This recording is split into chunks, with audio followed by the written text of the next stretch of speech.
Bismillahirrahmanirrahim. First of all, I would like to thank everyone here for participating in this demonstration, which will be historical activity for Rohingya people in Arakan state of Burma or Myanmar, who are facing slow genocide. As I was born and grew up in Arakan state, I witnessed the persecutions of Rohingyas, and I also witnessed the freedom of the Rohingyas.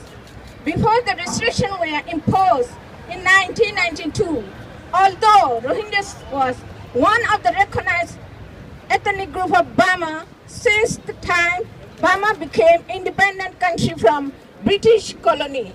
Today, Rohingyas became stateless and the most persecuted minority in the world. Rohingyas were equally treated as the other citizens in Burma till 1974. Since the time 1974, the Burma regime confiscated the national identity card and implemented an operation named Nagami King Dragon in English, launched in 1978. The operation produced about 2,100 refugees. Even those refugees were level S if they were Bengalis. They were repatriated to Burma from Bangladesh as Rohingya. Of course, the Rohingya identity was widely used until the operation was completed. But in 1982, the regime enacted new citizenship law, which is mainly to take away the citizenship of Rohingyas. Since then, the Rohingyas became stateless. Even they became stateless, yet can move around, and they can even travel to capital of the state and the country without any permission. But in 1992, the military regime formed a border guard force called Nasaka and imposed many restrictions. As of now, the life of Rohingyas are in concentration camps and open prison.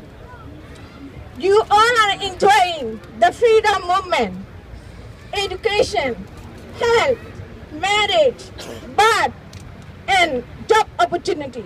But the Rohingya in Arakan state are nothing less prisoner. They have no right to move one village to another without written permission for the authorities. For the permission, they need bribe the authorities, even bribe. They are not permitted to stay more than a week. Today, the result of matriculation exam was out.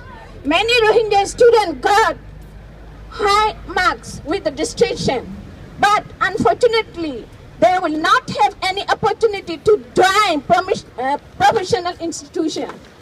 Even those students are persecuted, they try to gain high marks as they want to become doctors, engineers.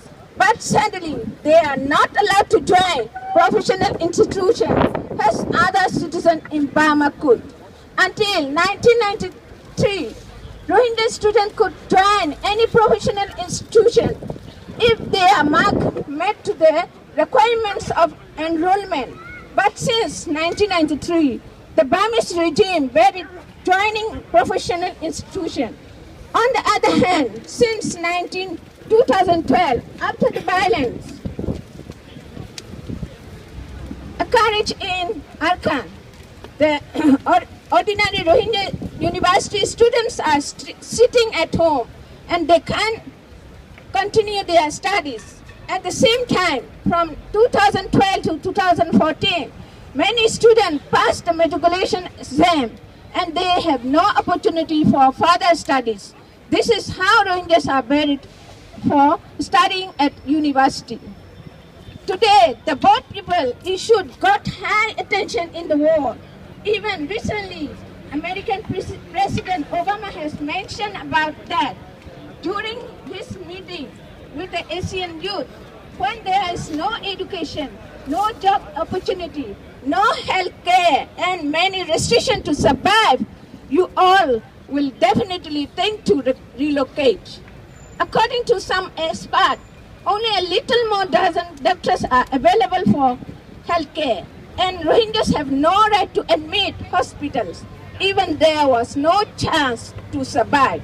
Since 2012, many pregnant women were killed at Sitwe General Hospital.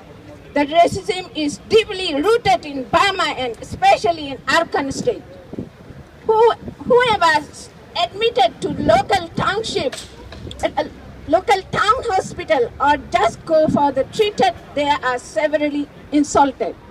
Sometimes tortured instead of getting treatment. The most difficulty women are facing today is sex abuse by the border guard police in the northern Arakan state.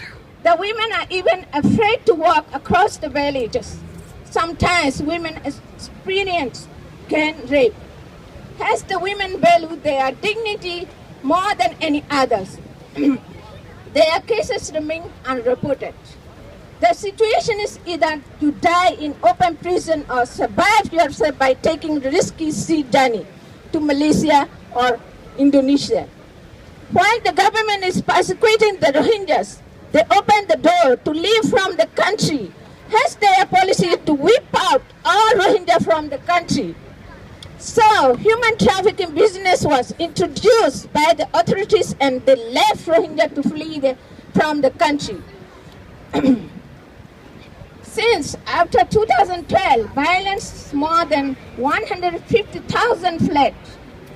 The people who were forced to live in concentration camps since after the violence in 2012, their lives are worse than the people in open prison. They are there for 3 years now. They have no future. They don't know where they can return home. They also don't know where they will get back their land.